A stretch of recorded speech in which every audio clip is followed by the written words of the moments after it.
Good day, Gambia, and welcome to the Voice Political Forum called Accountability Hour of Politics. I am your host, Abdullah Dafe, bringing you the political leaders and the truth behind every political headline. Just fact, solution, accountability. Kindly stay tuned with us and follow our page, YouTube, Facebook, and TikTok. We have no other person here but the humble PR of NUP. Can you kindly introduce yourself to us? Assalamu alaikum wa rahmatullahi wa barakatuh. Greetings to the listeners and the viewers out there. I am Sayyidina Abubakar Jaju, spokesperson of National Unity Party. Yeah, Abubakar, thank you for having you in the political platform today called Accountability Hours of Politics. NUP was formed in 2018 and it was registered on the 5th of October 2020 as, a bona fide political party. Yeah, and Usman Jembe, Secretary General of during Jembe's time was the party leader during the initial registration stage, and the flag bearer Abdullah Jembe was unveiled in September 2021, and he passed away in 2023, and Dr. Lamin Jidabo was his replacement after he passed away. It was in 2020. 2020. Yeah, and 9th October 2021, NUP learned their manifesto, which is described as the transformation of agenda. Yeah, and our first questions, is that what mission and what is the mission and the vision of NUP? Thank you so much, Abdallah, for this opportunity. Yeah. Basically, I will summarize it, considering the unavailability of time. Yeah. I know there is a lot of topics that we'll be discussing. I would love to pay tribute to the entire NUP on the demise of our former party leader, His Excellency Abdullah Ibrahim Jammeh, and of course to continue to pray for his soul to rest in eternal peace. Amen. I also love to extend greetings and salutations to all the NUP members out there, and my party leader, my current party leader, Senior Counsel Dr. Lamin Jidabo. Of course, it's simple. The NUP is a political party that prioritizes national unification. Of course, justice and accountability. It is a political party, like we said, that was initiated in 2018, and then we eventually registered in 2020. One might ask, what we are doing for the last 2 years? Yeah. We believe that a political party should not be owned by an individual. It should be a property of the Gambian people. Yeah, sure. That is why we prioritize what we call the bottom-up approach. When we are building our manifesto, we took those 2 years to go on a data collection exercise. What we did was went to meet the Gambian people, ask them, how do you think your country should be governed, considering the fact that political parties in this country are usually owned by individuals that would sit at the comfort of their office and then prepare a document and call it a blueprint. For us, we feel necessary to involve the Gambian people, to seek their consent and then ask them as to how they believe their country should be governed. These are the data has been collected, and then we also consulted some subject matter specialists, of course. That is why our manifesto is called the People's Manifesto. Yes, like you said, Abdullah Ibrahim Jammeh was the flag bearer, of course, and the party leader. Honorable Usman Jammeh, former Secretary General and head of the Civil Service, was the national chairperson during those days. Eventually, now we are with Dr. Lamin Jidabo. Yeah, when you talk about NUP, like the party unifies, and as you say, the party is a party that is based on principles, and they work on principles as well. What did NUP prioritize? What will they prioritize if they are elected in the upcoming December presidential election? First of all, let me take you down memory lane. NUP is the only political identity or ideology in this country that has what we call term limit within our structures. Okay. I'm trying to build something here, if you may allow me. Yeah. First of all, the founding fathers, we had a governing philosophy. They actually passed a resolution the very day that the party was founded, that none of the founding fathers will ever lead the party. The entire idea is to make sure that we discourage this idea of ownership, because usually people will come with an idea of building a political party. They will start the political structures and everything, and then they will take ownership that this is mine. Is my property. That is why almost every political party in this country, if you call the party, somebody will tell you carry the party. Yeah. Like party do. Okay. You get the NUP is the only political party, the only political brand that does not have that. simply because that resolution still stands. Now, when we get to government, you ask what we're going to prioritize. Yeah. If you look at our principles, we are focusing on governance and the rule of law. What is the rule of law? That is the question that we all need to understand. The rule of law is simple. We have a constitution in this country. We have a book that is governing all of us. Everybody should be working under the dictates of that constitution, what the law says. This will be our priority. Now, first of all, when we get to government, we understand that there has been a lot of controversy with regards to our constitutional review process. The 2020 draft was rejected by the National Assembly. The 2024 was rejected by the National Assembly. Now, how about we look at the 1997 Constitution? There are clauses that we can remove. There are clauses that we can maintain. Part of the clauses that we want to adopt. In fact, we can congratulate President Barrow's administration for that. They've started the process that is setting up the Anti-Corruption Commission. Now, an Anti-Corruption Commission is not just supposed to be an institution. It is supposed to be an institution with a specific standard of authority. Okay? If we set up this Anti-Corruption Commission, we're going to make sure they're well equipped, not just with the human capacity, but also with the legal binding, with the legal legitimacy to be able to not to prosecute, but to invite people, question them, and those that are found liable should be taken, to the courts. In fact, what we want to do as a political party is, after this institution is set up, our president will be the first person to appear before the commission, because accountability starts from top. Yeah. You talk about the anti-corruption, committee. Do you think that this anti-corruption committee, the incumbent, the incumbent, are they partial about this anti-corruption commission? Probably it's a question for President Barrow and his team. For me, I don't like the pace at which they're going, because Barrow's administration is such that they're very ceremonial. Okay. They understand the Gambian mindset, and they enjoy playing with the Gambian mindset. Now, they will just come with something like, if everybody's talking about corruption is just getting out of hand, blah, blah, blah, we have to fight corruption. Okay, let's set up an anti-corruption commission. Let's nominate some officers, and that's it. Look at the pace. It's been all, we're in his final year, in his 10th year. What has he done so far? Absolutely nothing. Mm-hmm. So for me, it's just ceremonial. That is why I'm saying the NUP is going to privatize that, because governance starts with that. It starts with accountability. It starts with justice. So what do you mean? You mean to say that NUP already have a plan that is being sketched to hold those those that involved in the corruption accountable? Absolutely. That is why I said after you cannot do anything without the legal binding, the legal backing. That is why we said when we get to office, we look at the constitution and then make sure these regulations are embedded into our constitution to the National Assembly. Now, if that happens already, we will make sure this commission, when it's set up, they will have the legitimate power to not only invite people for questioning, but also to prosecute those that are found liable. Okay. And like I said, our president, His Excellency Dr. Lamin Jida, will be the first person witness to be called by the Anti-Corruption Commission, because he also has a public life. That means people need to know. You understand? If the president appears before the commission, who is there to be excused? Absolutely no one. Oh. Everybody will appear before the commission. Everybody is found wanted. That is where discipline starts. Yeah, as you just mentioned, like you guys are already established, not even established, but you have someone who is capable to lead that anti-corruption committee, which is your flag bearer Lamin Jida.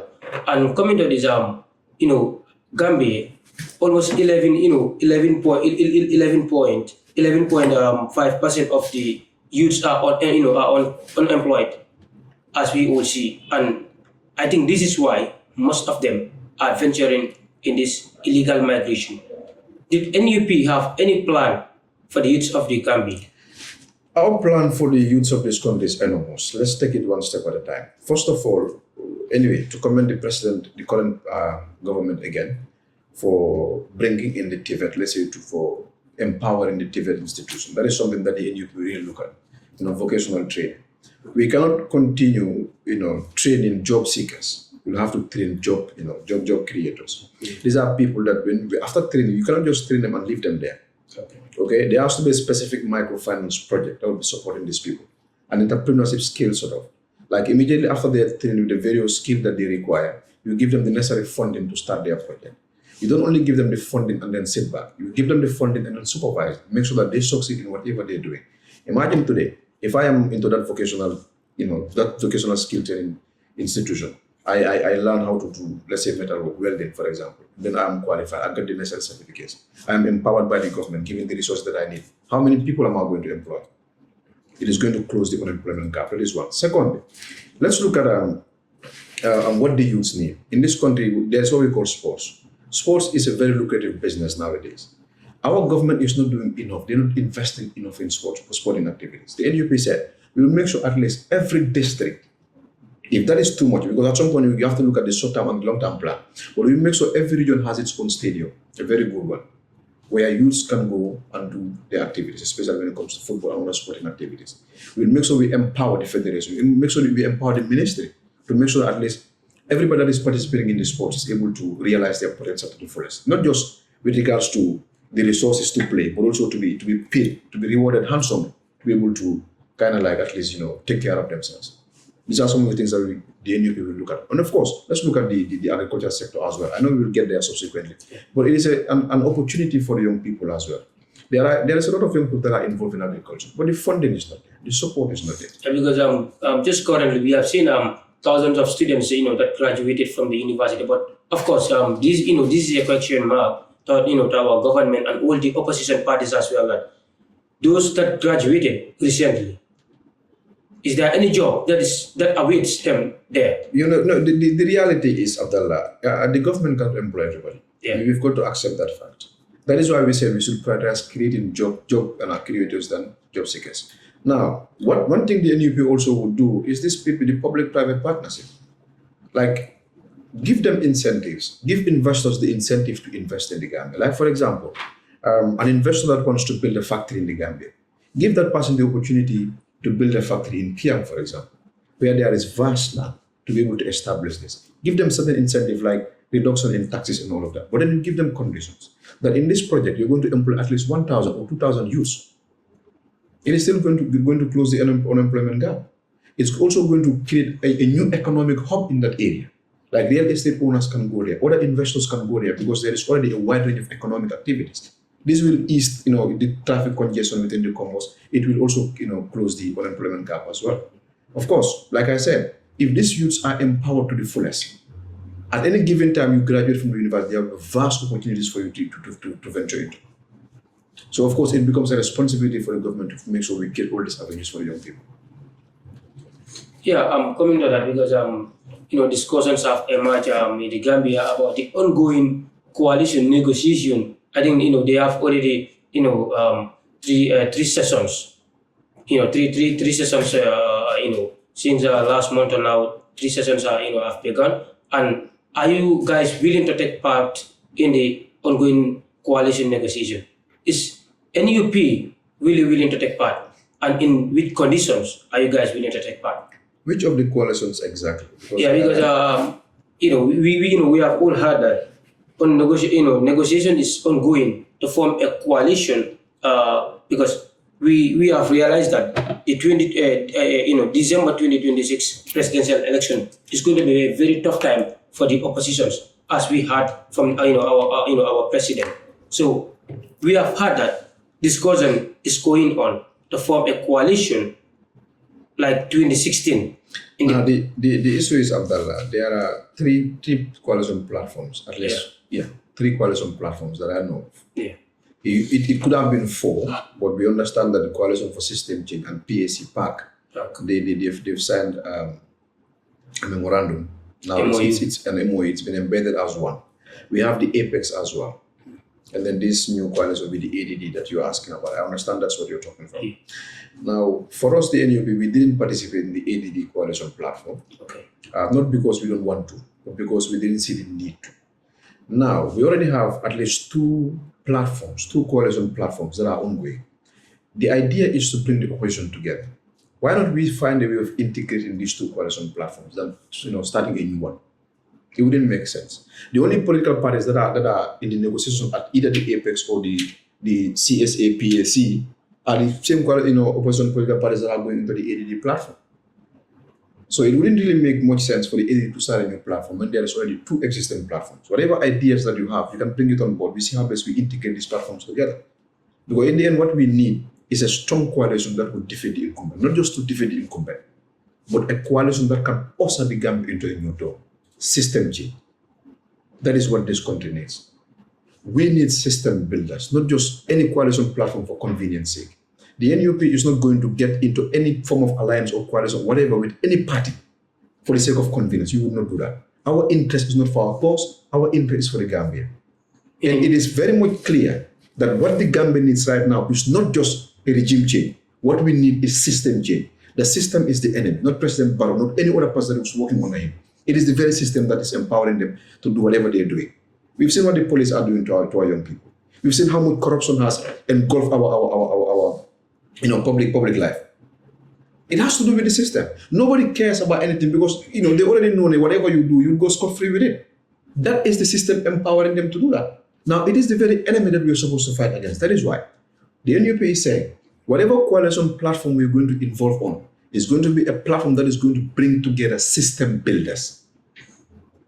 Whosoever emerges as the flag bearer will be able to usher the Gambia into a new door. So what you are trying to say is that this ADD coalition is not, they are not aligned to make a system change. No, I'm not saying that. Okay. What I'm saying is there are two major coalition platforms that are going on. Okay. So for us, it wouldn't make much sense to start a new one. You want the ongoing one to continue? What I'm saying is the idea is to bring the opposition together, yes? Yes. To bring all the opposition under one umbrella. Now there are two institutions that are doing that. Why do you think there is a need to start a fresh one? It wouldn't make sense. Because the same opposition political parties you are inviting are almost all involved in the ongoing platforms that are currently under discussion. Now the idea is to integrate these platforms together. So for us, we didn't feel the need to start a fresh one. That's what I'm saying. If you look at recently, Gambia for All, GFA, released a press release to argue exactly on the basis of what I'm presenting. They said they only attended it, as an observer. But they still stand by what they said. That what we need is to make sure we at least align with one of these. We try to integrate these, coalition platforms together so we can have a stronger, platform that will, challenge Barrow for 2026. Even President Barrow is sitting on a coalition. He's not alone. The NPP is not alone. It's not unfortunate, but it is the truth that there is no single political party that can defeat the incumbent. If anyone wants to try it, go ahead. What we are doing is for the Gambian people. So it's not about anybody. It's not about individualism. It's about the Gambian people. That is what matters at this point in time. Yeah, and like you said, because we have had President Barrow says that yesterday in his meeting that if he had that oppositions are they want to align together to unite to remove his government, but if any political party think that you can you are capable enough to remove him alone, then you can go ahead. Then meaning if there is no coalition, he's going to solely win the 2026 presidential election again. Abdullah, respectfully, President Barrow is a comedian. Yeah. President Barrow is like he enjoys this kind of, I don't want to disrespect him, but this kind of childish behavior. He enjoys it too much. He enjoys mocking at people. He enjoys speaking out of tone. The Gambia doesn't deserve that. This is serious business. The presidency is not something that someone can just sit and say whatever you want. Okay? He might say whatever he wants. We understand that the fact of the matter is President Barrow is sitting on a coalition. They are sitting on a coalition. That would not change the fact that the opposition needs to come together to make sure we defeat not him as a person. We don't have anything personal against him. It's the very system that is empowering him to do what he's doing. That is why I said, President Barrow can say whatever he wants. He can do whatever he wants. Okay? But in the end, the actual reality is, power is transient. Someday he's going to leave office by and force, and then he will be held accountable for every single thing that he says, what he said, what he does, what he involved himself with. So you ought to be careful. As a human being, you have to think of the hereafter. You have to understand that someday you will be held accountable, either in this dunya or akhirah, by and force. That is out of the question. Yeah. President Barrow should focus on addressing the corruption in his administration. He should focus on addressing the police brutality on the people of this country. He should focus on addressing issues of national interest. Like, look at the State of the Nation address this summer. We were it wasn't a bad one, but it's the same old trend of coming and reading out of what we've achieved. I mean, you're not doing anyone a favor. There were burning issues in the country by then. We expect the president to come out and talk to us about issues of national interest, issues of, the very issues that are engulfing the nation at that point in time. Like, for example, the GAMBIA assets. that was said amongst themselves. Who could have imagined that in this country you can sell a bull for $900? Who could have imagined that in this country someone would have the audacity of selling a plot of land at a prime area in the heart of Banjul for $2,500? So do you think if it was an NUP government, then those guys are going to be held? That is why I say governance on the rule of law. Yeah. Every single individual is going to operate under the rule of law with discipline. The NUP is going to prioritize meritocracy. You cannot just bring in anyone, for convenience. Like, for example, political appointees for the sake of, kind of like trying to reward them. The government deserves better. The NUP is saying, if Dr. Lamin Jirabu is voted in as president, he ceases to become the president of the NUP or the party leader of the NUP. He becomes the president of the Republic of the Gambia. That is to say, he has full autonomy to bring in anyone that has the required skills to be able to serve this country with a lot that we expect from them. To serve this country 100%, to serve this country with the required skill that we need. Not just because I'm part of the struggle, I was part of the political party, I need to be employed. No. People that know how to do the job, people that have the required skill to do the actual job. That is what we need as a country. Not to reward people with political appointment because of their part of the struggle. That is not fair to the guy. This country has bled enough. We've bled enough. And I think it is high time. We believe it's high time for us to move, from the norm and adopt a system that will usher the Gambia into a new dawn. Yeah, thank you, Abu Bakar, and we appreciate your presence and thank you for coming to answer to our call.